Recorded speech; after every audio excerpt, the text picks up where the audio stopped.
This episode of Nuff Said is brought to you by Tweaked Audio. To get awesome headphones, go to tweakedaudio.com and use the coupon code Southgate to get 30% off, free shipping, and a lifetime warranty. Or you can get there through the link on our website, southgatemediagroup.com. Hey Nuff Said fans, Phil Perich here. You're obviously fans of Marvel Comics and their characters, so make sure you check out the Capes and Lunatics Sidekicks podcast for weekly reviews of classic and new Marvel Comics, including our Quantum Zone covering all things Quasar and the cosmic side of the Marvel Universe, Comic Capers for all things classic and new in the world of comics, and brand new starting in 2019, our Ultimate Spider-Cast podcast discussing all things Spider-Man. So remember, you can find all this Marvel goodness and more on the Capes and Lunatics Sidekicks podcast. Nuff said.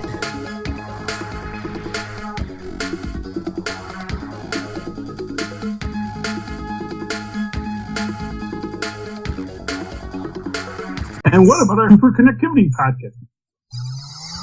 What about that Superconnectivity podcast? Does anyone listen? I don't think so. But hey, kids, it's me, Charlie, the Professor Esser, who professes things here from New Jersey, and of course, way off in the land of Jim Shooter, the land of the original Star Brand, the home of the greatest generation of comic book superheroes, Pittsburgh. Phil me. Oh, is this man who Phil me and Perich. I didn't know I was getting like a Kevin Smith-like introduction. Yeah, you know what, I always, I respect you, Philip. You are the man who has built from nothing something that truly amazes. And I know, between your 800 podcasts that you're on, I know, because I actually listen to a lot of them on occasion. It's amazing. You like the channel, and they just start playing on your phone as you're walking to the store, which is great because I love that. For the record, for those who do know, who want to know, yes, you do have internet access in prison, but it's a big controversy because it's part of the prison industrial complex. So. We'll talk about all that later tonight on a big year-end Capes and Lunatics Funcast. Oh, yeah. Charlie Esser heard that on the Capes and Lunatics Sidekicks Quantum Zone. What about our podcast, the Quantum Zone? Yeah, let me tell you something, kids. If you're only listening to Capes and Lunatics and not the Sidekicks, you're missing half of the stuff you need to get by in life. It's like big crossover episodes. Like you start reading a crossover, it's like, wait, what happened to this character? Why is this person just suddenly showing up and saying, I have the MacGuffinatron? Well, if you'd read the crossovers, you'd know. And that's why you should definitely subscribe to the Sidekicks. Just so you know. I'm just saying. So, lots of stuff to talk about, because there's a lot of things out there in the Phanosphere right now. One of them I do want to touch on, because Disney, spoiled itself by revealing that Jude Law will be Captain Mar-Vell. Well, they kind of spoiled that right away when they said he was Walter Lawson. That's the name, that's the alias Mar-Vell went under, so it's, they could have switched it around, but still, they kind of sort of hinted at it already. Yeah, they hinted at it, but this was the first official statement. Mm-hmm. That they, spoiled it. Oops, they spoiled it again.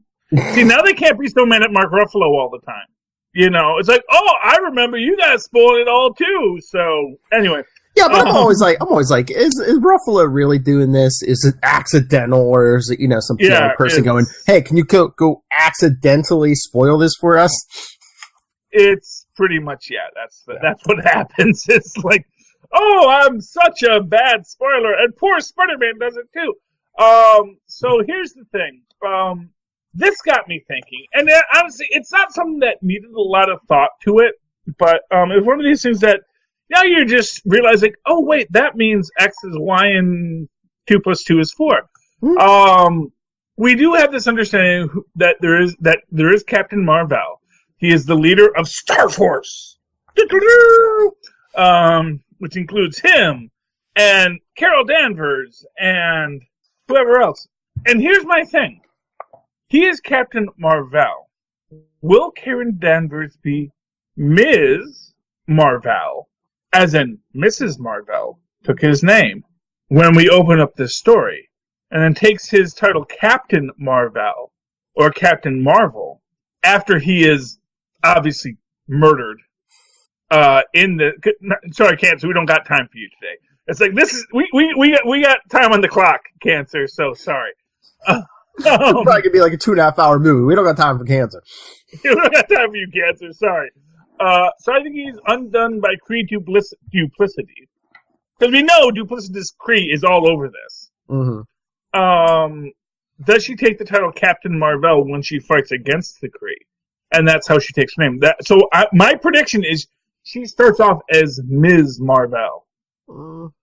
I don't know. I think that she's married to him. I think she's married to him and she's taking his name. I mean, I don't know about that, but yeah, I agree with you at the end that, that when he meets his untimely end, she'll take the name, she'll be Captain Marvel because of him, so. Yeah, no, but I was just thinking, what it is it's a way to appease the idea of Ms. Marvel without actually having to make her a subordinate. Or what if Mar-Vell isn't so much a name as like another rank, like Captain? Like Captain Major or whatever, something. So you are the new Captain Mar-Vell. Yeah. That seems, it's a possibility.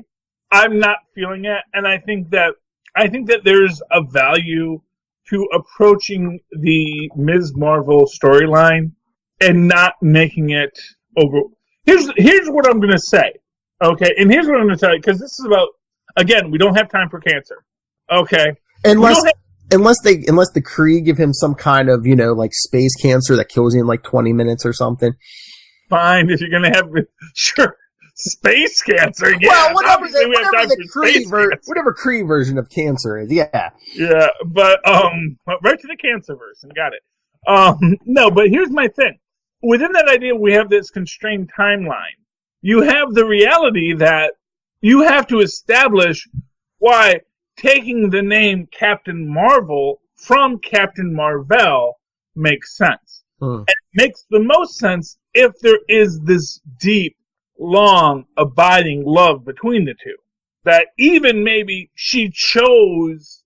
So, in all of our flashbacks... okay. Remember John Walker?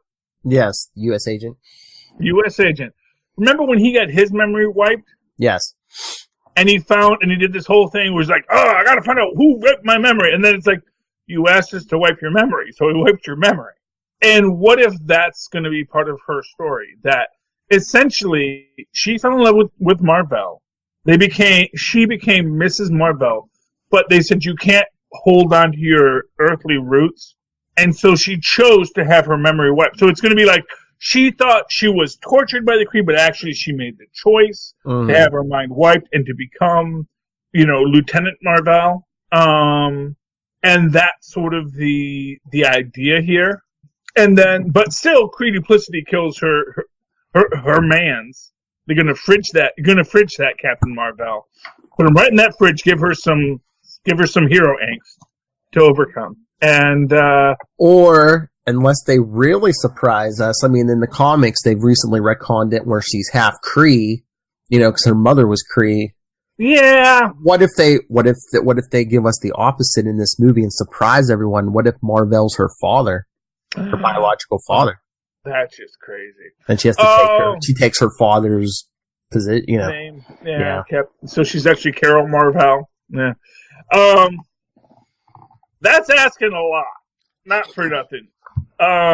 Would be a surprise. Obvi. But it's so much of a surprise that I think. And here's the thing: why create the whole mom is a Kree storyline just to make her Mar-Vell's daughter? Now I don't know, Jude Law, is he that much older than Brie Larson? It's entirely possible. And not for nothing, it's Hollywood, and so 80-year-old men are often like, "Hey, 23 skidoo, you hot young lady. We're clearly, obviously, dateable." I don't know. Again, it's Hollywood, but I just don't know because I mean, maybe they would have went that route in the comics, but they almost kind of were romantic in the comics. They're probably like, yeah, we don't want another Luke and Leia here, so yeah, in the comics we'll just make them all the Kree. Yeah. No, I mean that's the thing. I don't think they're going to go that way. Like, so first off, if you want to put her as half Kree, that's fine. Honestly, of all the recent retcons, that's like the most likely to get unretconned, in my opinion.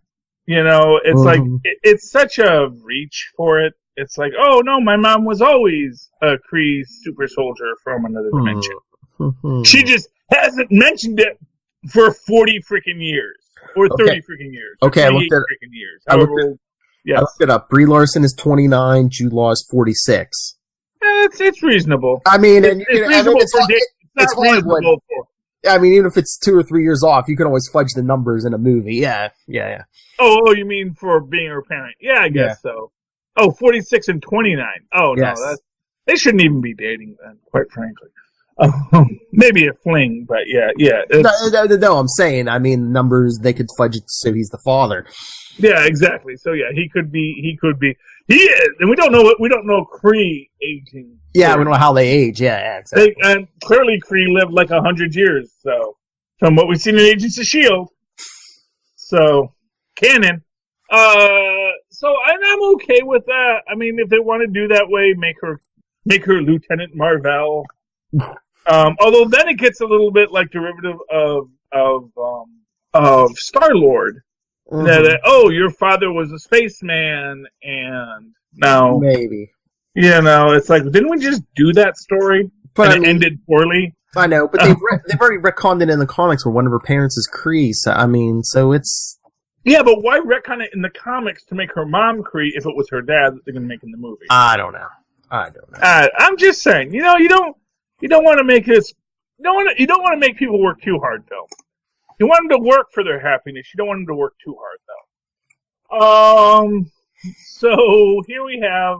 So I guess, I mean, him being the dad, honestly, 46, 29, like I said, that's that's a big age gap for a parent. But again, we don't know Kree aging. Maybe Kree lived 200 years, and being 46 is like being 29 in Earth years.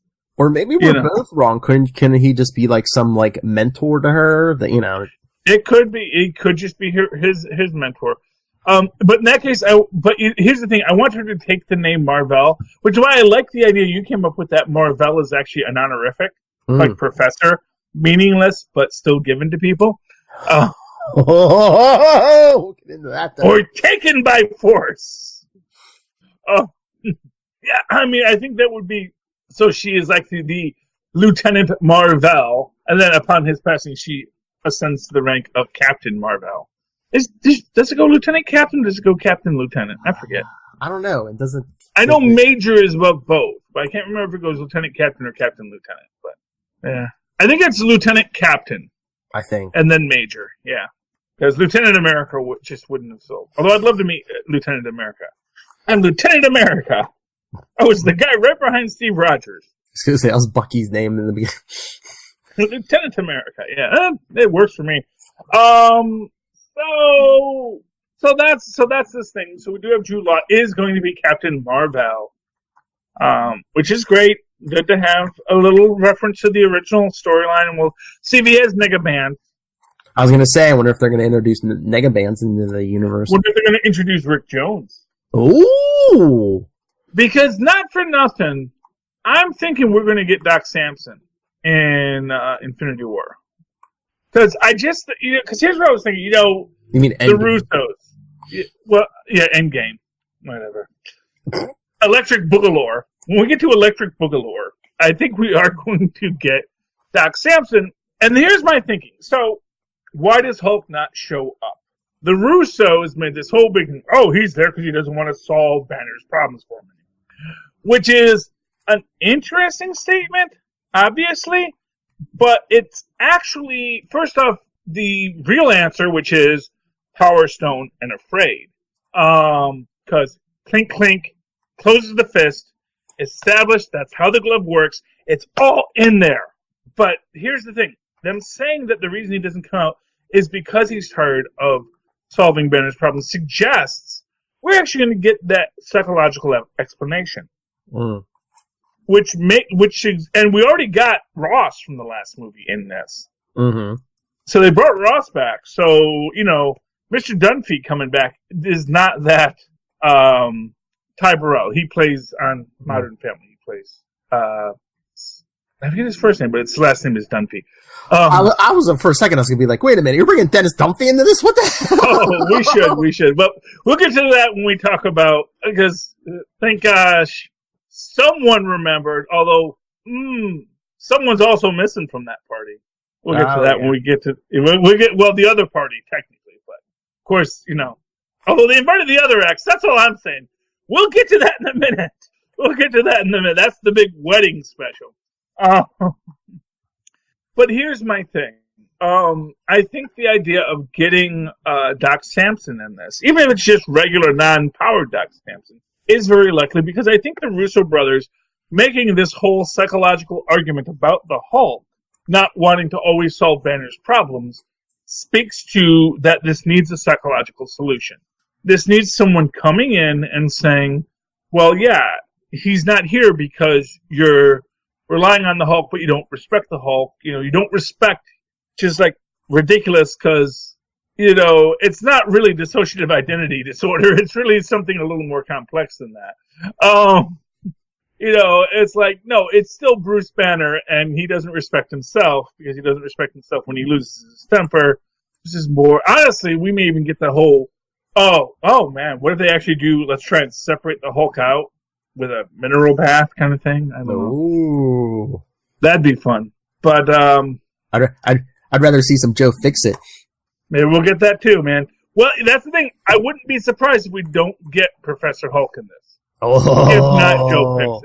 If not Joe Fix-It, because when you bring them together, in fact, I would really expect to see Professor Hulk in this, because you're going to have that moment where they have to come into that conversation, and at some point, and not for nothing, we actually have already established the Ringmaster in the Netflix universe as a hypnotist. So I wouldn't be surprised to see Ty Burrell bring him in as a consultant to probe Banner's psyche. So I actually think that the good folks, that the good old Russo brothers actually gave a pretty big spoiler in that to say it's a psychological problem that they're going to be bringing back Doc Samson or Carla Soffin, one or the other. Ooh. Depending on how awful they want to be in this. I'm hoping for Doc Samson. Oh, but if we bring in Moonstone, we've already had Zemo, we've already had Moonstone, we're a step closer to Thunderbolts. Oh yeah, that's your after credit scene if you do that. Yes! You have Carla Soffin sitting in a cell, and you just hear a voice say, "Miss Soffin, I have a proposition for you," and you pan up and it's Zemo. Oh no! Better than that is it just they're in there and he just says, "So what are you in for?" Classic prison line. What are you in for? And she's just like, "Who the hell are you?" And he's just like, "Just some citizen." Just another citizen. Yeah, you don't want to overplay. You don't want to Justice League it. Like, huh? We're gonna form a league of our own. Maybe a legion of sorts. Wouldn't that be cool? And you'll never see us again. No, we won't. I think Legion of Doom will be Dr. Sylvania and Black Manta. Honestly. If Black Manta's lucky, and of course our good friend. Okay, that's a whole other thing. Yeah. But no, I mean, I would love to see all the psychological stuff with the Hulk. What I was going to say, I wonder if they would have time at Endgame because they got so much stuff to do. But also, did you see? I guess now they're saying it might clock in at like 3 hours. Yeah, it's going to be a long movie, Philip. I mean, the last one was 2.5 or a little over, but I was like, holy crap.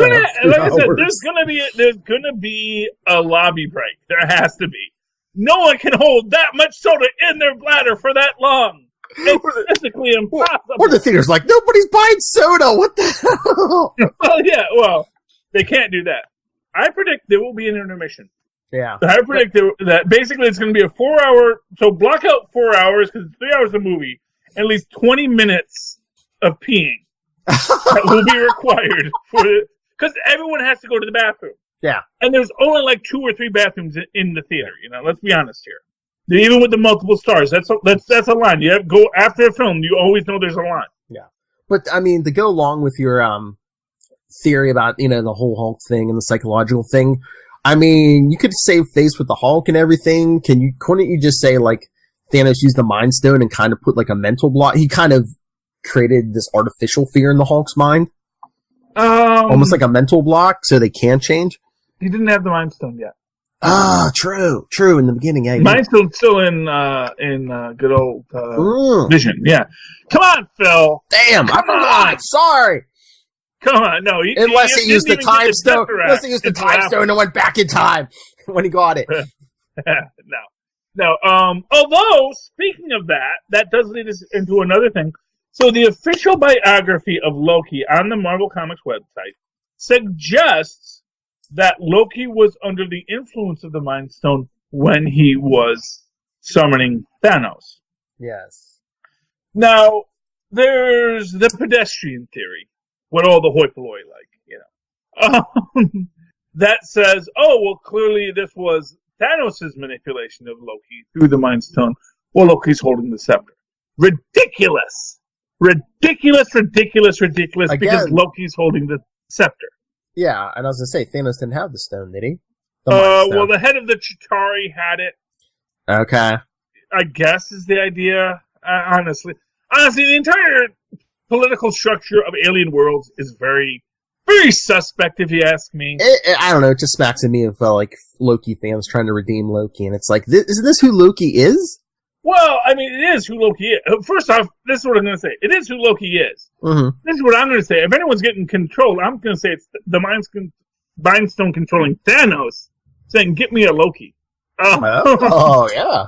It's the Mind Stone saying, "Here, I got to get out of this freaking scepter. I got to, not for nothing. If anything is going to convince, here's the thing. It solves that problem of, hey, if Thanos wants the Infinity Stones, why do you give one to Loki? Because the freaking Mind Stone is like, hey, purple guy, shut up, do what I say. I'm the freaking Mind Stone. You do what I say because I'm the Mind Stone." Or we see, Loki and Thanos and everyone have been mind controlled at certain points, and you just see, you get a scene of the Grand Master and the Collector sitting in a room going, "Oh crap, they figured it out." It's yes. I'm waiting for that. Here's what I'll say. I think it's very possible and very probable that the mind, like I said, and I've said this from the start, these stones are aware. Mm-hmm. They make choices. They decide things, and this is presented at Guardians of the Galaxy. Yes. For those who say, "Oh, it's not all connected," it's all freaking connected. It's super connected. It's super connected. At the start of Guardians of the Galaxy, we see this world that had the Power Stone Power Stone. It's the freaking Soul Stone. They just couldn't say that for China. Just saying, because it only killed things that were alive. It didn't just kill everything. It's an important point they make in Guardians of the Galaxy. But but here's the thing: we show that this world was this utopia, clearly powered by the Infinity Stone. Yeah. Then it becomes a barren world with, and this is the most important point, they make the point in Guardians of the Galaxy that, for reasons, the gravity on this world is messed up. Mm-hmm. Gravity is messed up in the same way that gravity is messed up on Thanos' world. Suggesting that at one point, this stone powered the world and gave this world its utopia, but eventually became tired of being that world's utopia. And then when it shut off, when it turned itself off, which stones do, as it did for Red Skull after World War II, and then they couldn't reactivate the stone, the world fell into chaos and disrepair and became, of course, a mirror of what Thanos' home world of Titan became. So clearly the stones are the ones manipulating it. Okay? Here's my big prediction. You ready for this? Mm-hmm. Stones have been gathered together in the gauntlet. which is burnt out. But what if those stones want something more than that? They want to be closer than just being in a gauntlet. What if the stones have been manipulating everyone the whole time to get themselves back together so they could reform as eternity? Ooh, maybe. Or some entity like that, like when you combine, like, you know, when a cosmic cube evolves. Yeah! Yeah, this is what I'm saying. But here's the idea, is that these stones have been bringing themselves together, manipulating Loki, manipulating Thanos the whole time, manipulating the Red Skull. So can any of you people bring us together? Okay, Skull, you're worthless. That's why we're going to recast you in the final film. I'm telling you right now, Skull, you're worthless. We even recast Thanos, okay? Let's be honest here. We've recast Thanos. We are not having any of this. And the stones, who are sentient, conscious beings, manipulating everyone. And then you find out that it was the stones all along. And they eventually become eternity. Or, one step better, you get the living tribunal passing judgment on the stones. Because the living tribunal was referenced in Doctor Strange. Oh, yes! So you get the living tribunal saying, stones, you've been bad, stones. You don't get to get reformed because maybe the actual reforming of the stones actually leads to something even more horrific. So Thanos goes, oh, I didn't realize the stones were going to destroy all the universe. I just wanted to do my stupid wish. And it's like, yeah, well, that's what happens with stupid wishes. Didn't you ever read anything about genies? Say, what's a genie? We don't have that on Titan. Say, well, let me tell you. The universe is out of balance. It's swayed too far towards chaos. Yeah, well, the universe is already out of balance because that lane missed the snap. It's a half plus one. Ha ha! Life wins. You lose, Thanos. Oh man. And now Deadpool's here. What happened? I don't know. They're all coming in now. All the things. But yeah, so I mean that's always been my theory. I've always had this theory that the stones are alive, the stones are manipulating things, and the stones are driving things forward. So I think this is Mar-Vell saying that's the case. I think the Russo brothers basically saying that, yeah, we need someone to help, Banner work through his issues. Finally. Yeah, go see a doctor. Banner. Dr. Banner. Go see someone who knows about the brain. Go Doc Samson or Carlos Hoffman. They're both tops in their field. That's one thing we can agree on. Anyway. So that's that. Do you have any thoughts on any of this, Phil? I know your basic job is just to sit here and say, yep, I'm here to be the person that Turner looks at while he talks.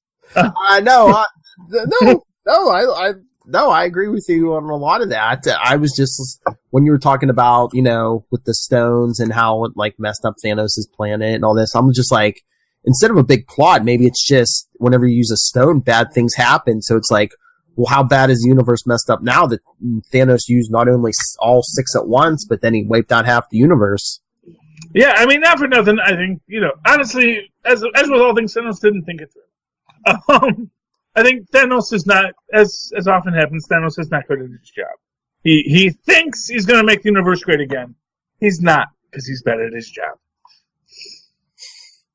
Thanos. Anyway, one other thing I really wanted to talk about, because this is kind of a sore subject. I mean, so I'm a reader of the Mary Sue. I like the marysue.com. It's a great, and honestly, it is really right in the middle of the zeitgeist of nerd culture, because it came along just as everyone was saying, hey, wouldn't it be great if there was, not so much white maleness in nerd culture, because a lot of nerds aren't white male. So maybe we had people who represented it, and then someone formed a website that said, I want to write about not white male nerds in nerd culture. And then synergy, and now we're here. Now, I read the Mary Sue a lot. I don't always agree with him as a white male. That's kind of to be expected. There's a movie on Prime called Homecoming, and every time I hear that, I just think of Spider-Man. So yes. It's a little confusing to me. No, that's the Spider-Man movie. No, it's a different movie. Anyway, So the Mary Sue had a bit today about environmentalist villains. And, they make the point about how Orm, what's his name? Yeah, Orm, Ocean Master, yeah, Orm. Yeah. Orm. O-R-M. Orm is a name. Yeah. Even in underwater, is Orm a name? I don't know. It's a stupid name, Orm. Your mom didn't like you. That's the real secret. Your mom didn't like you. Yeah, call that one Orm. She had to have you. It was an arranged marriage. Yeah, the other guy is Arthur, the king. You're Orm. I don't know. What was the last syllable I said? Orm? Okay. Let me know. Don't give him a second syllable. He isn't worth a second syllable. No, they make this point about environmentalist villains. And this bugs me because the Atlanteans aren't environmentalists. Okay. Orm used that as an excuse to conquer the surface world. He wasn't worried about the state of the planet. Clearly all the Atlantean armies are using it as an excuse. Because, not for nothing, the fishermen are only going along because the Atlanteans, and I forget what Dolph Lundgren's group was called, but the Highborn. Let's call a shelter having an entrenching tool, the Highborns. Because you have the very human-looking, we're the human ones. The gingers. And then you have, we're the gingers. And then we have the blondes and the gingers. Gee. Nazism. Oh. Atlantean Nazis. Dang it. I hate Atlantean Nazis. Like, I can deal with snakes, but Nazis, those are worse. Why is it always got to be Atlantean Nazis? Anyway, and we do see that even, Mira's dad is like, actually, I kind of want to do a war. Because we have this bloated military-industrial complex based on a ridiculous, feudalistic political idea of, I'm the king. And here's the thing. Because there's all these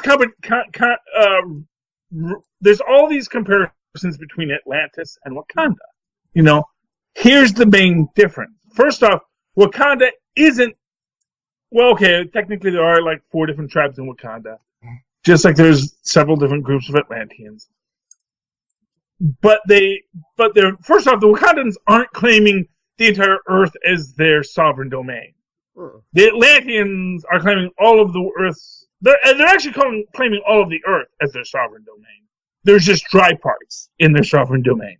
And, more to the point, and this is the real thing, is if the Atlanteans actually were environmentalists, they would take their environmentally clean technology and not give it to the surface world, but sell it.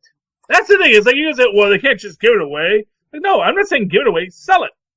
Reed Richards has an argument for not selling his technology, which is that his technology is not cost effective. That's the main reason you don't see Fantastic cars everywhere. Do you know how much a Fantastic car costs? Do you think there's actually a market for Fantastic cars? No. No, there's not. I mean, literally, and not for nothing, this is canon, because one of the main things that annoyed the Wizard was that the Fantastic Four were cutting into his business because he was selling anti-gravity discs to billionaires or millionaires back then, inflation, But that was his side gig, is he would sell these technology to rich people because rich people wanted to float, as you do when you got $1 million. Say, I would like to float. Here's $1 million. Make me float, Wizard. Here you go. Have one. The whole Atlantean problem, of course, Charlie, it boils down to one thing. It's a DC movie. Fight me, nerd. No. It's not a DC issue, because Namor has the exact same problem. And this is my thing. You put Arthur Curry on the throne of Atlantis, little Captain Man-Child of Atlantis. He's a man-child. He's the movie one. Don't need control. He is a man-child. And they have surfed into that curve for some reason. I don't know why. They did it in Smallville too. And I did not know why Surfer Bro. See, like I said, I don't know what Aquaman is in the comics. But there have been 2 live-action versions of him. First is Surfer Bro, and second is slightly Polynesian surfer bro. You know, it's like literally that's the difference. Is one is we're the surfer bro, but where surfing was invented. There is no depth to either of the Aquaman that have been created for live action. Depth. It's a real word. I know. Depth. Yeah, but yes, you know. But I don't know why. I mean, Lilith maybe can answer this better, but it's like, yeah, they dumb him down for live action, and I don't know why. Yeah, it's really weird too. Yeah, because it's not like it makes any sense to me. It's like I said, it doesn't make any sense to me why you would, of all the characters to dumb down, why Aquaman is the one you would dumb down. It's like, you know, but not for nothing. If nothing, my own honest opinion is they're trying to make him like Namor. For whatever reason, they decided they want to do a story about Namor, but they only have rights to Aquaman because Namor is a man-child, and along the exact same lines, he lives in the advanced civilization of Atlantis, and then he complains about surface dwellers polluting the oceans. Surface dwellers only pollute the oceans because they don't have Atlantean technology. It's like, you know, the whole thing with Wakanda is, well, you know, at the end of Wakanda, they say, you know, let's start selling people Wakandan technology and then be even richer.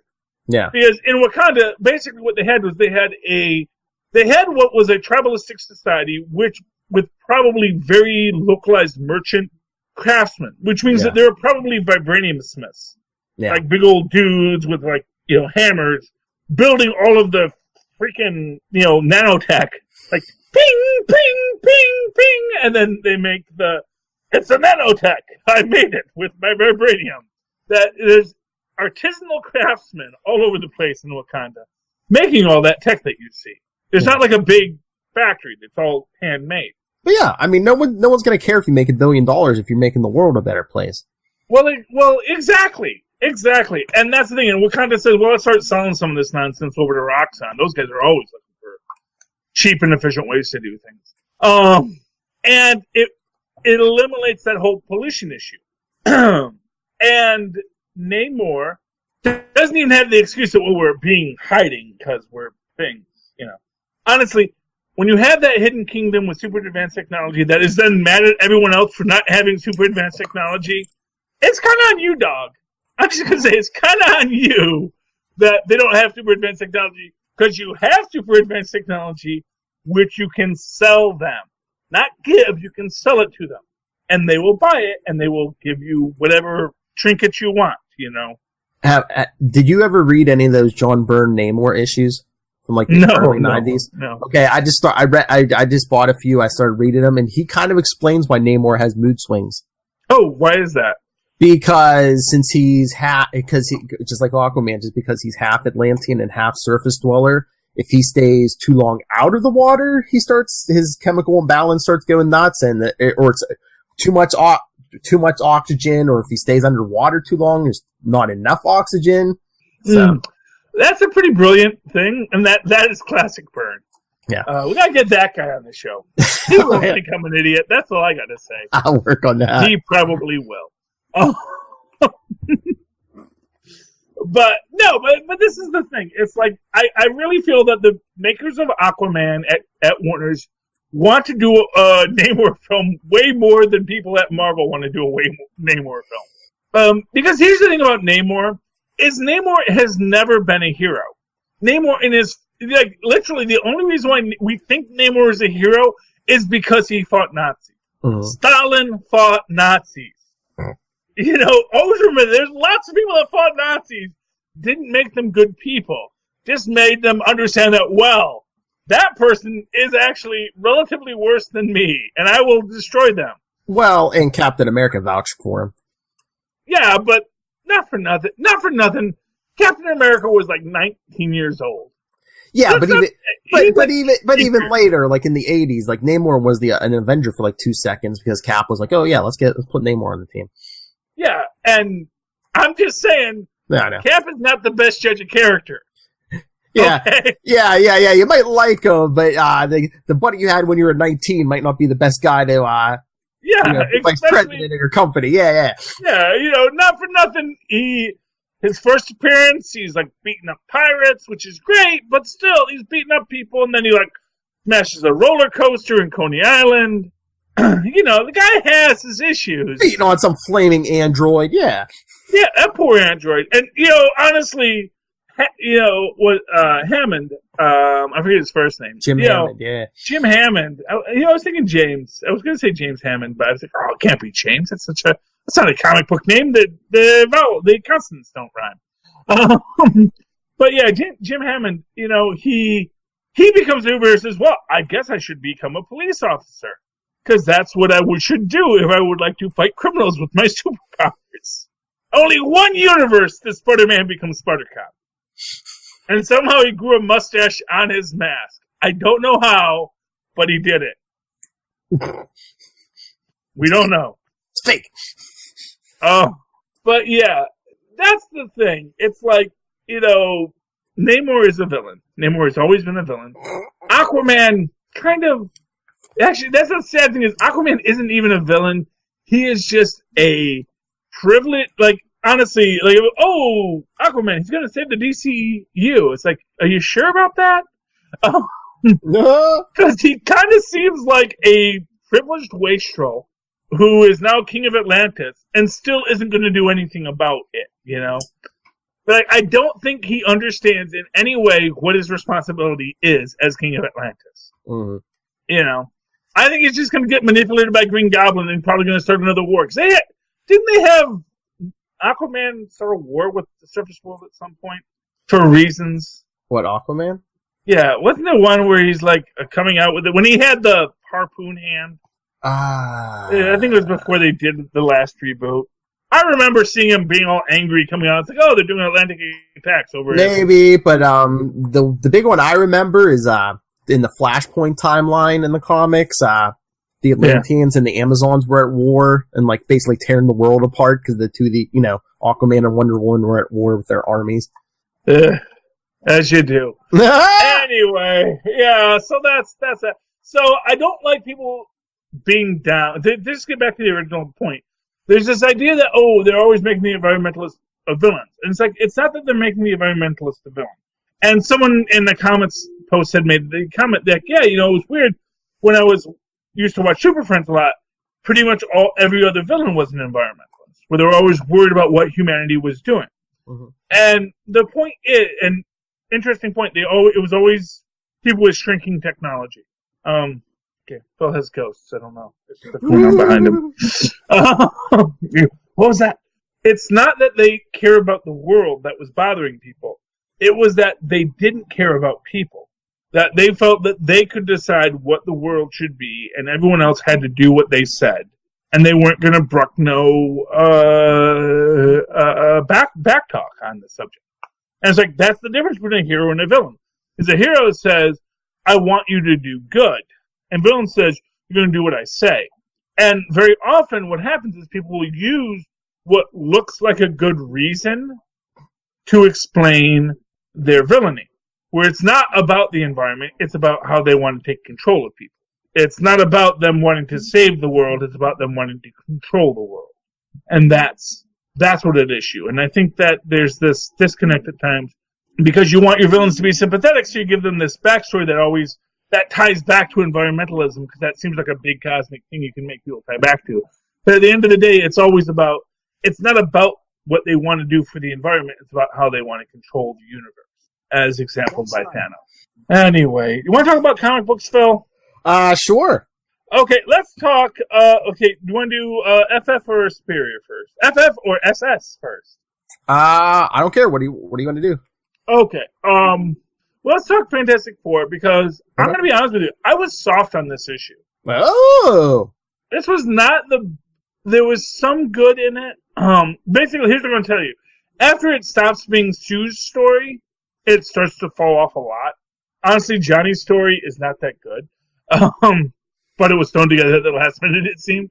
So, for a story about Ben and Alicia, there was not a lot of Ben and Alicia in it. So, I think I would have much preferred Ben and Alicia's stories in this book rather than Sue and Johnny's story.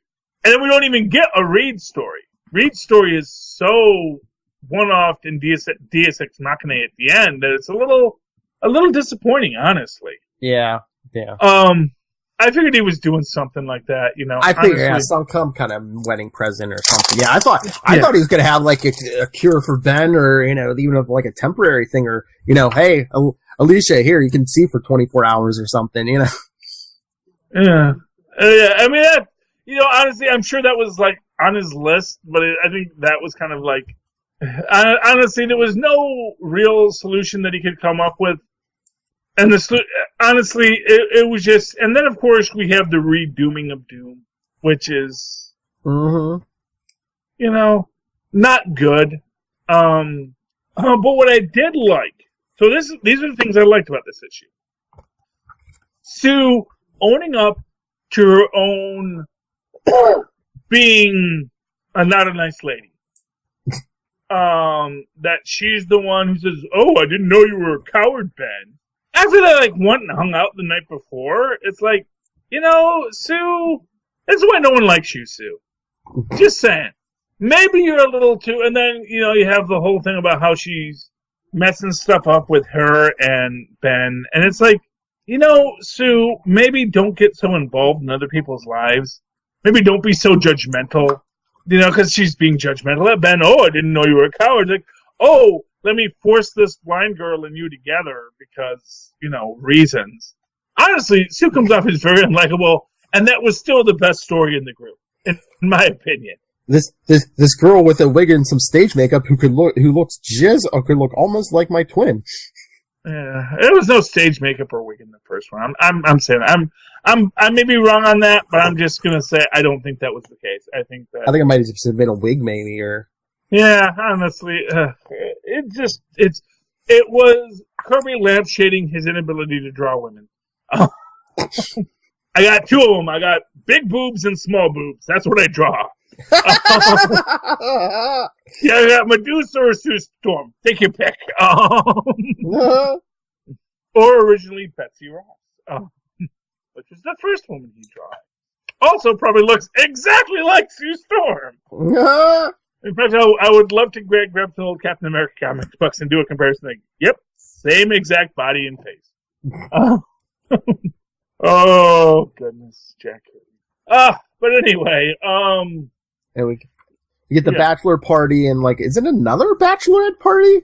No, it's the same bachelorette party. That's just before the mole woman showed up. Oh, okay. So it's when they first went to the strip club. Okay. Yeah, no, I was asking that, and that's why Thundra wasn't at the bachelorette party. Although, why is she inviting Ben's exes to the bachelorette party? I mean, really, it's like, I will go with the men. Just to have someone else for Johnny Storm to hit on. For reasons. Again, reasons, we need them. Well, they already put it on, too. It's like, yeah, look at all these women in the Fantastic Four's life. Johnny dated her. Yeah, well, of course. Dated. Married a scroll of her. And then that was the weirdest thing about that whole thing is hey, we should talk about the fact that you dated a scroll of my girlfriend. It's but he didn't actually date your girlfriend. Exactly. It's now, honestly, had there been... but I think it's more the idea of, you thought it was her, so... Yeah. But still, it's but it wasn't her, so it's no harm, no foul. I'm just going to say no harm, no foul on that one. Yeah. But here's my thing about that. I hope that was all meant to be a big foreshadowing that they're going to be bringing Elijah back in later episodes. Because not for nothing, this is the one person Johnny Storm fell in love with. Mm-hmm. And they make the point, when you know it's right, you know it's right, and you do what it is. And I think that is the implication, that they're going to be bringing Elijah back. I just wish he had been in this issue in some way. I know they're planning to play it he fell in love with the real Elijah, in even when she was pretending to be Alicia, but it's yeah, but before they got married, was she just saying what he wanted to hear because she was a spy? Yeah, but they were married for a good long time. Yeah, oh yeah. I mean, you can't, it's like this, at a certain point you can't keep that up forever. Yeah. Even the Black Widow is, Black Widow never married nobody. No. She's not married to Tony Stark, even though she did the whole thing. Not married to Hawkeye either. You know, it's like she seduces and then she kills. That's her shtick. Elijah's saying, well, I will marry Johnny Storm and have a child with him for reasons. Or at least make him think I've had a child with him for reasons. And, yeah, it's crazy. But no, I hope they bring Elijah back. I hope that's what this whole debacle was about, is we're going to have Elijah and Johnny build a relationship again. But again, why was Sharon Ventura not here? Aside from the fact that maybe she's in prison or maybe now on the lam. Which actually I think, okay, so I guess you can make that argument. She's on the lam, she couldn't come. But so, why are you inviting Thundra to this? Yeah. You know, it's like, why was Thundra invited? Who thought Thundra would be a good idea to invite to this?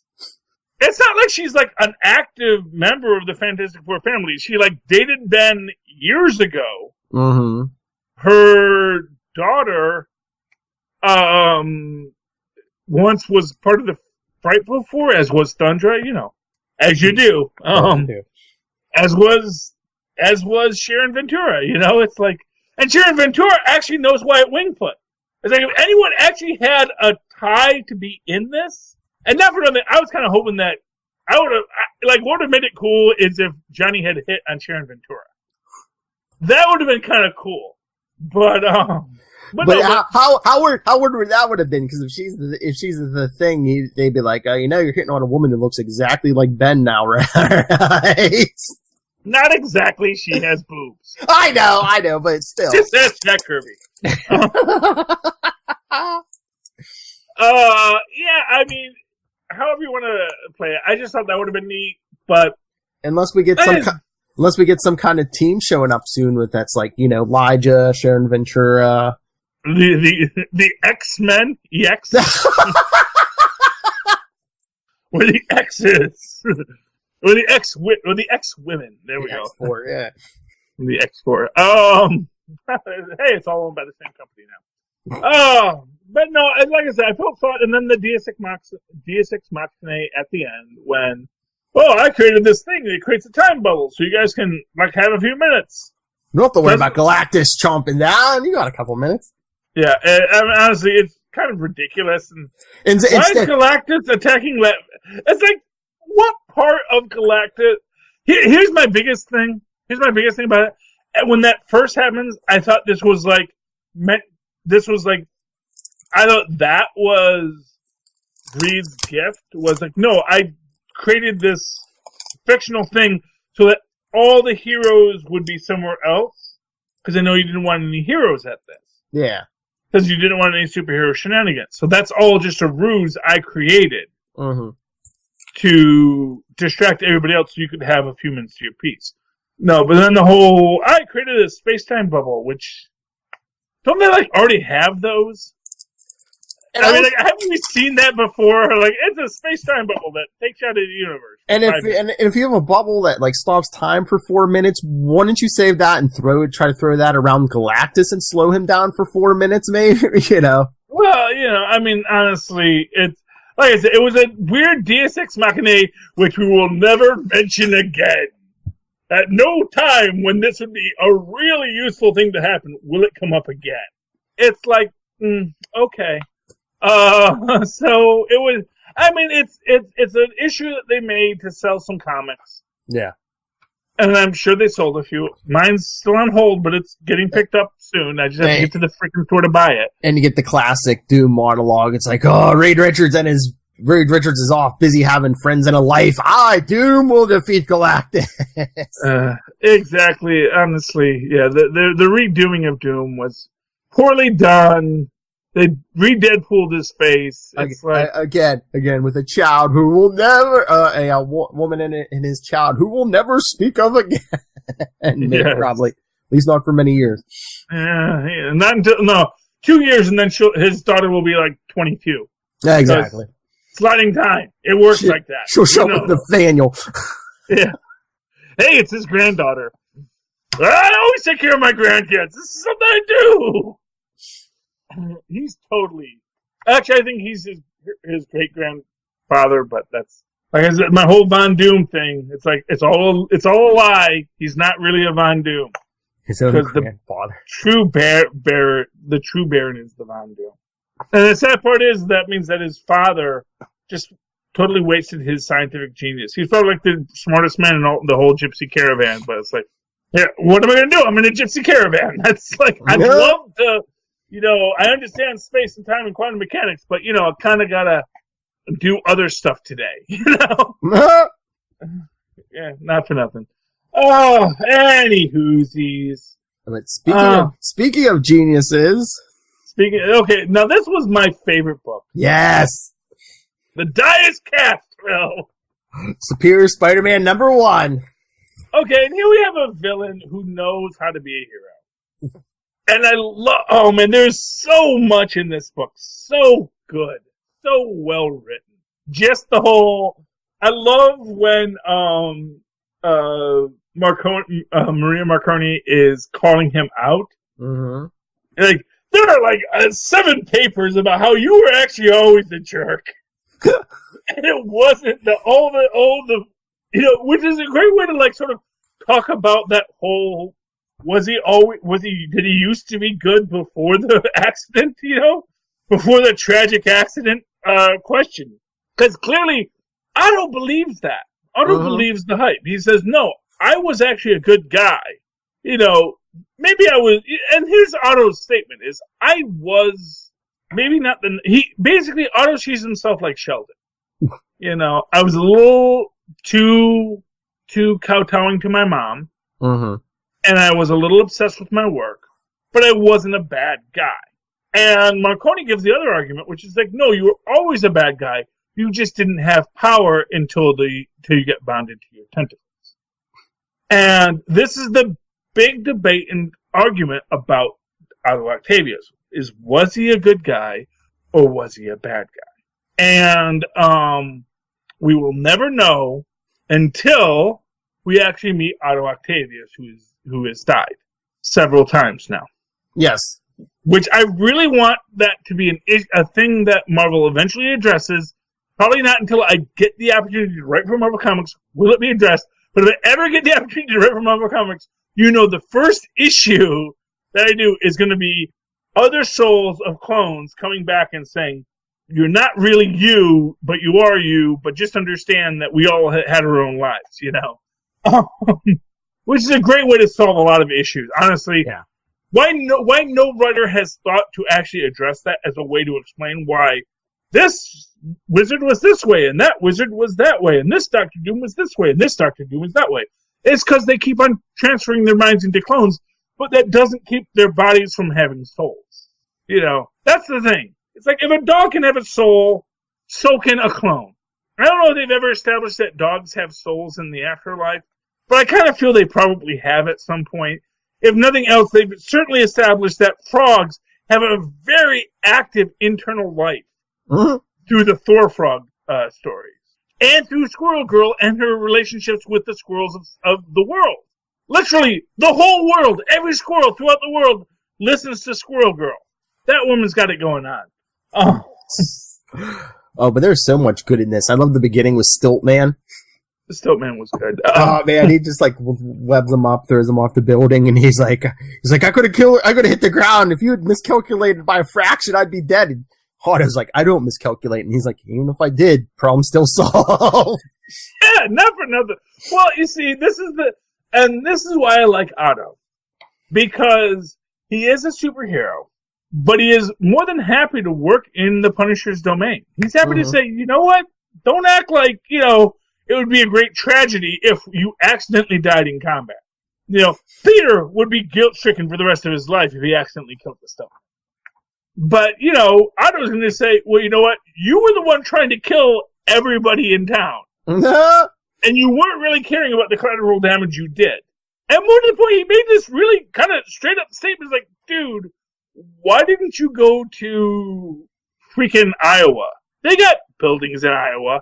And go rob is that really his thing? He just, has stilts to rob skyscrapers? Man, they were not... Not for nothing. I'm just going to say he was not a well thought out. Mechanical genius, I'll give, but maybe not the best maybe you ever think that maybe criminality is not the real business you should be going into? That's all I'm gonna say. It's like, maybe you're not good at being. Maybe you should stick to being a guy who invents stilts that might be useful in other situations. Maybe robbing high-rise buildings is not the business you were meant for. Just gonna say that. Favorite thing about this book, though, Digger. Oh, that was my whole thing with the night shift. It's like, do they know he's? I was thinking, how many people know he's Otto? Well, Digger and Dance Macabre. Oh, I was gonna say, do they know? I would have been like, do they know? But I guess they do, because she was even like, oh, you're a lot fitter these days. I'm like, oh, okay, so she's familiar with what he used to look like. Yeah, well, honestly, Otto's not a master of disguise. Well, yeah, that's what Anna Marie said too. She's like, I put two and two together when the superior octopus hit town. Yeah, exactly. It's like, they don't know he's Tolliver. That's the difference. No. Marie is the only one that knows that he's Tolliver. Mm-hmm. Because he's tall over the place. No, Maria knows he's Tolliver, but no one else knows he's Tolliver. They know that he used to be Doc Ock, now he's Superior Spider-Man. Whatever. Yeah. Yeah. Fine, boss. That worked for us. No, Dance Macabre is really dang, you rejected me? It's like, but, he's like, first off, how do you know Doc Ock isn't gay? Okay, so don't take it personal, Dance Macabre. He tried to marry Aunt May. Come on, he's not gay. I don't know that marrying Aunt May is definitely proof that you're not gay. Okay, he was with Stunner. Okay, well, he's done a lot of things in his life. I'm just saying, don't take it personal, Dance Macabre. And not for nothing, as he points out, it's like, I kind of like smart ladies. Uh-huh. And, the only woman that has, and again with Stunner, he likes women who challenge his intellect. Mm-hmm. And Stunner was the same way, Aunt May was about the money, but what? He actually does have a soft spot in his heart for Aunt May, because, maybe in that way that, you like some, and maybe Aunt May's way smarter than people think, Mm-hmm. It's like those wheat cakes are really good. I don't know, but, I don't know, man. Maybe she invented, the perfect wheat cake.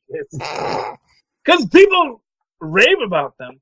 By the way, that was, my favorite character in the Spider-Geddon crossover was Spider-Man. Yeah. Yeah, and then she adopts all the... Take him to another dimension. Why not? It works. They still killed them, though, It's like they killed them all. Yeah, I know.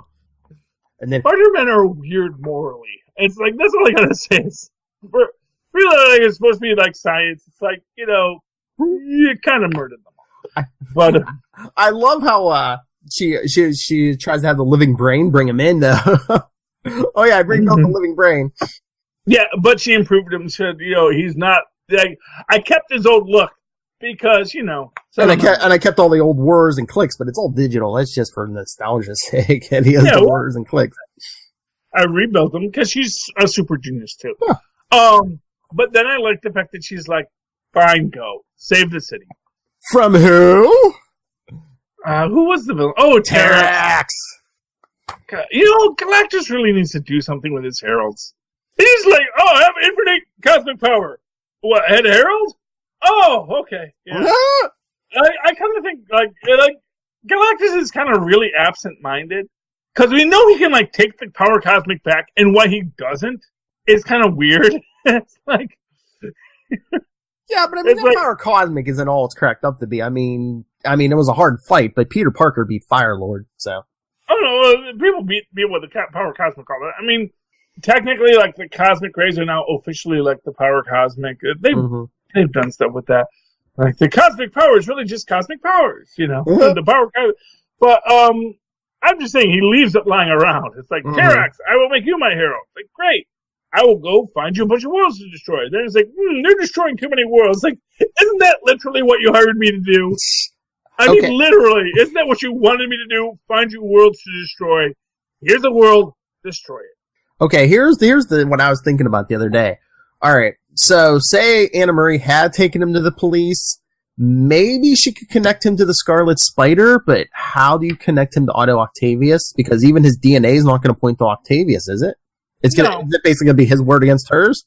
Yeah, I mean, that's going to be he said, she said, but that's why he said he's just going to leave, Yeah. But that's what he says. It's like, I'm not going to put this through a whole mess. I'll leave, Mm-hmm. It's like, because apparently he has like 6 other identities that he's established already. It's like because obviously Telever was just the most convenient, Yes. It was the one on the West Coast. In case he had to fight Tiger. No, but I loved, I loved so much. There's so much going on in this book. I really want the Digger, Gwenpool crossover. They're both on the West Coast. Don't tease me like this, Mar-Vell. Because no, but you know what would be cool about that? Is Digger talks to the audience in the way that Deadpool does. Gwen doesn't. Gwen knows this universe, but she's not actually a metafictional character. That's the thing about Gwenpool. She's not actually a metafictional character. She's a character in a fictional universe from a universe that knew that this universe was fictional. A metafictional character is a character from that universe that is aware of their own comic nature. I mean, they could easily set up this team up. I mean, all you gotta do is a crossover between Superior Spider-Man book and West Coast Avengers, and boom, done. Yeah, make it happen, freaking Marvel Comics. Okay? Because this needs to happen. And not for nothing, I just want to see I want to see the freaking tension between Quire and Digger when Digger and Gwenpool start talking about being metafictional together. No, the clash of egos between Quire and Otto. Oh! Not for nothing, You're a child, and you used to be a fat, middle-aged white man. Shut up! He's still white. Oh, yeah, true. In this universe. True. So my favorite part of Into the Spider-Verse is when May calls her Liv. Which makes me wonder, did they date in that universe? It's the aughts, it's the teens now, man. May could be, maybe, It's not like Liv didn't want to get that nuclear power plant for reasons. I just read that as true. Yeah, I never thought of that. Yeah. Yeah, well, she makes the point that her friends call her Liv. Oh. So clearly they're friends. Now, how deep that friendship goes, that's something for the fan community to decide. But no, but it was Otto. Honestly, the Superior Spider-Man is as good as the original Superior Spider-Man. Mm-hmm. The Superior Spider-Man is great because it's about a character evolving and growing and being better and different. I think it's better than the original just because before he had to pretend to be Peter Parker. Now he can just be like, I can be whatever I want. Well, yeah, that, and I'll go along with that completely. I love it. It was great. It was, of the 2 books I read this week, it was my pick of the week. It was a slow week. It was, it's the end of the year. Everyone's getting rid of stuff. Yeah, last week of the year. Yeah, they only had 4 books out. Yeah. Yeah, I mean, honestly, I really, like I said, I was really disappointed by Fantastic Four. Because, it's just like... You. Yeah. How much was that book? That's like a $5 or $6 book? It was... Because it seemed like there was a lot of pages in there. Let's see. It was $7.99. Good God, y'all. Oh. I mean, really, it's like, and for how much story? It's like I said, it's like the Sue story was everything you needed in this book. Yeah. They should have ended it at the end of Sue's story and then gone on to the wedding. Because first off, we didn't need Ben's bachelor party. Yeah. And then the Serpent Society jumping out of cakes. I think they just wanted humor and they wanted a moment between Ben and Johnny. Yeah. No, they wanted to fill pages. They said, "We're charging $4.99. We need extra pages." That too.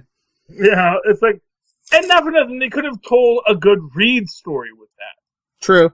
It's like, or they could have told a better Johnny story with that. It's like they could have, what they could have done is they could have gone did the whole. this would have been interesting. Is it could have had everyone go back to the start and have everyone go over their memories and how they saw Ben in that moment. Honestly, I would have loved to have seen, especially when you see how Sue depicts Ben in that. It's like, oh, he was like, the Lothario Ben Grimm. Yeah. Colonel Ben Grimm. I didn't know he was a colonel up until this point. Yeah, because, I mean, it has been 650 issues. I mean, yeah, they could have gone back. Yeah, I would have loved to have seen, especially because Johnny is kind of a punk kid in that first in Sue's story. I would love to see how Johnny saw himself in that. And what I would have loved to have seen is seeing Johnny see himself as even more awkward and more self-conscious. Or he just acted like the punk kid because he was scared, maybe? Well, exactly. Well, that's the thing. Is like, I think Johnny probably saw himself as this, as a punk kid. That Johnny said, I'm a punk kid, and I'm sitting here with Reed Richards and freaking Colonel freaking Ben Grimm, which is something people know what that means in this universe. And I'm punk kid Johnny Storm. And to have the idea of him always being feeling like being an acne-ridden teen would have been cool to see that bravado of Johnny Storm taken down. Now, they approach that a bit where they're like, oh, what am I doing with my life? But have we seen Johnny say, what am I doing with my life 1,000 times already? Oh, yeah. I would love to have seen Johnny saying, what am I doing with my life when he's a teenager. There's never nothing. If you're 40 and you're saying, what am I doing with my life? You kind of missed the boat on what are you doing with your life. I think what they were going with him, what am I doing with my life? Maybe they're going like you said. Maybe Elijah's coming back. That's like a redemption for this, but then they should have teased it in this. I know. It's either Elijah or a new girlfriend. I'm telling you, it's one. Well, we've already had new girlfriends. Yeah. And again, where's Ms. Thing in all of this? True. It's like there's people that they could have invited, like I said, inviting Thundra, or even, honestly, not for nothing, why are they inviting Medusa and Crystal? Are they close to, I mean, she might know them just because they were members of the Fantastic Four at certain points. I understand the premise of it, but here's what I'll say, is when you actually get the first story, the wedding special, and you get the actual bachelorette party, it seems much more like, oh, these are Alicia's friends that are organizing it. I mean, Jen Walters comes because Jen Walters is a central part of the story, and Sue is a central part of the story. Everyone beyond that, it's a little weird they show up. Yeah, but honestly, during that Byrne era when She-Hulk was a member of the Fantastic Four, that wasn't the real Alicia. Anyway. Fair enough. Because she gets grabbed right before they come back from Battle World. Yeah, this is true. You got me, Phil. You got me. That would really be like, why are all you people here? All right, how about... Although, you know what it might be? Is her friends don't know that? Oh, yeah. They're like, well, we found all the Fantastic Four. It's like, I don't know these. I, literally know Ben and Sue. And, Reed's there, and then Johnny's over there. But these are not my friends. I am friends with Benjamin Grimm. I mean, we're running and late, you ladies who are also artists. That is interesting topic. It's just are these friends she's made since she's been back? Or, did she have to explain to these people, the last 5 years, that wasn't me. I was an alien imposter. Well, obviously these are friends that she works, because these are artists, and they work in the artist community. So obviously, they're all artists together. Honestly, maybe, you know what, not for nothing, maybe they're I don't want to say star effers, but maybe they're oh, this is our chance to invite all these superheroes that we've oh, would it be cool? Let's get this lady and let's get this lady. Of course, the Scarlet Witch didn't show up. It's why am I here? Do I know any of you people? Just invite her. Janet Van Dyne, yeah. Yeah, exactly. Was Janet Van Dyne there? I think she was. No, but there was that period, again, was it during the Byrne era where, when they, the Fantastic Four were, hanging with the Avengers, then when No, I meant at the bachelorette party. Was Janet Van Dyne in that group? I thought she was. Oh, maybe. I can't remember. Yeah, it just did not seem like it was Alicia's party. It seemed very much like this was someone else's party that Alicia went to. But anyway, yeah. And that's what I'll say is that issue was better than this issue. Mm-hmm. That issue, I'd say, was worth it $7.99. Yeah. This issue, much less so. It's like, except for Sue's story, which was really good. Mm-hmm. But then they didn't follow that same pattern. The Johnny's story was weak. And then Reed's, hi, I brought a Deus Ex Machina. It's like, okay, thanks for playing, Reed. And then he's like, oh, draw the Fantastic Car here. It's faster. Okay, Reed. Whatever. Okay, yeah. I hear you. Okay, anyway, anything else to talk about? Because we're going to have to start the next show in a few minutes. Yeah, no, I think we're good. Okay, yeah. Sorry we started late. I had to go They forgot the sound. That's all right. Anyway, Philip, I love you. Happy old year. There's a few days left of this year, and I hope you have a happy one. I hope this year ends well for you. You too, my friend. And I wish you a happy new year the next show. All right. Okay. Philip, how can people find you if they'd like to talk to you about all the things that are wonderful about you? Oh, you can always get a hold of me, nightwingpdp@gmail.com. On Twitter, I am @nightwingpdp. And remember, you can follow Superconnectivity on Facebook, facebook.com/Superconnectivity Podcast, and on Twitter @SuperConnectPod. Okay, of course, you can always follow me you can always write to me in that old-fashioned email way. The Where are Moz and Paws? And even Reed Richards once did. At superconnectivityblog@gmail.com. That's superconnectivityblog, all one word, @gmail.com. And of course, follow me on the Twitters as I live tweet Agents of S.H.I.E.L.D., which is coming back, and Cloak and Dagger, and the Orville this Sunday. I'm going to be tweeting that at Charlie Esser. That's CharlieEsselCR. Look for the 2 E's in the middle. For quality. There you go, kids. Thank you for connecting with us tonight. Please, super connect with us again next week in the new year. It's crazy. Crazy.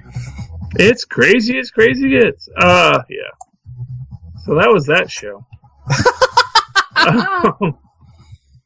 Still gotta write my Scroll Cows blog. I really gotta get back to writing. Yeah, it's on my list of things to do. But I have a computer that has Word on it. I should do it.